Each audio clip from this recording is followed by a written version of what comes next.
Quels sont les placements qui ont rapporté le plus ces dernières années?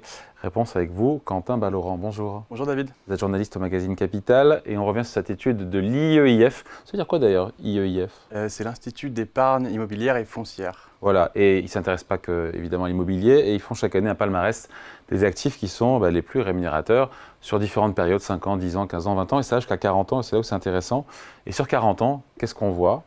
Pour ceux qui ont un doute, ce sont les actions qui rapportent le plus. J'ai regardé 12,4% chaque année, en moyenne, c'est une moyenne, pendant 40 ans.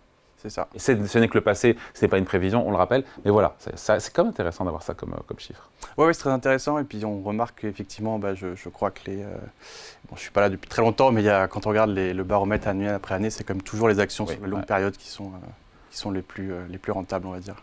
Voilà, après on sait que les actions ça fait peur puisque potentiellement c'est ce qu'il y a de plus volatile aussi, mais en tout cas c'est ce qu'il y a de plus rémunérateur sur longue période. Juste après on a quoi sur le podium sur 40 ans? Alors sur 40 ans après c'est l'immobilier qui performe bien, pour pas vous dire de bêtises, le logement à Paris juste après qui fait 10,4%. Ouais. Et ensuite c'est l'investissement dans les foncières cotées, donc de l'immobilier aussi via des foncières, qui fait 9,2%. Voilà, et l'assurance vie là-dedans? Et l'assurance vie, elle est assez reléguée parce qu'elle fait 6,5% sur 40 ans. Par an. Ouais, c'est ça, par an.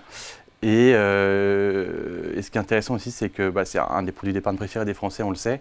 Et c'est le cas également des livrets d'épargne qui sont largement plébiscités par les épargnants. Et lui qui ne fait que 3,5% sur 40 ans, quoi. Donc largement décroché par rapport à des actifs plus risqués comme les actions. Tout comme l'or d'ailleurs. L'or sur 40 ans aussi est autour de 3%, c'est pas non plus exceptionnel. Oui, je crois que c'est ça.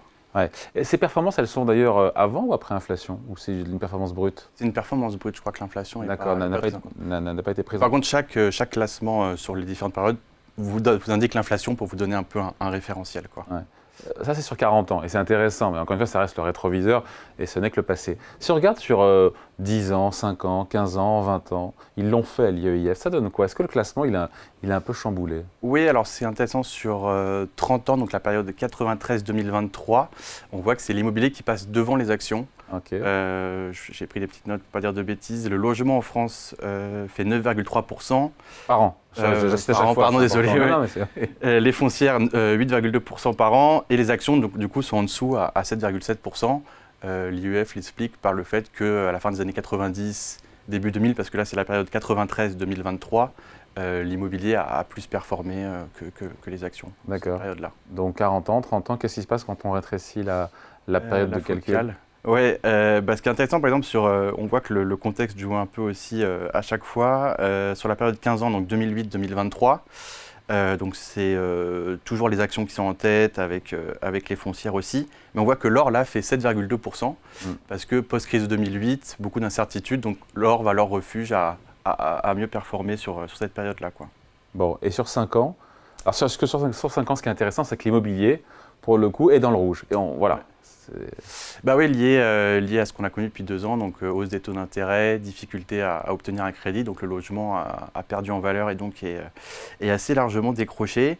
Et le placement un peu surprise sur les 5 dernières années, donc 2018-2023, c'est la logistique qui fait 15,6%.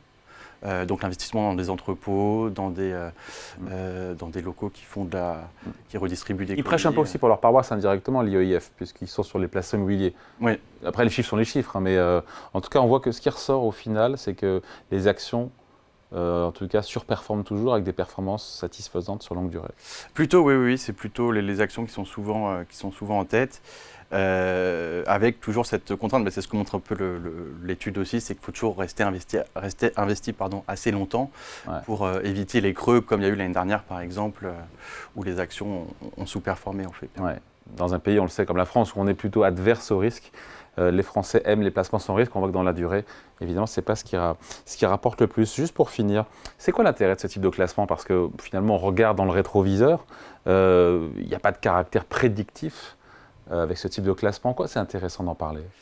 C'est intéressant de montrer des grandes tendances dans le temps quand même pour des investisseurs ou des épargnants qui veulent toujours en général investir sur le long terme. C'est intéressant de voir que l'immobilier, qui reste quand même un placement assez plébiscité par les Français, performe plutôt bien. et que c'est surtout le risque qui paye, que ce soit l'action, l'immobilier, c'est toujours il faut prendre du risque malheureusement pour espérer une performance sur la durée, quoi.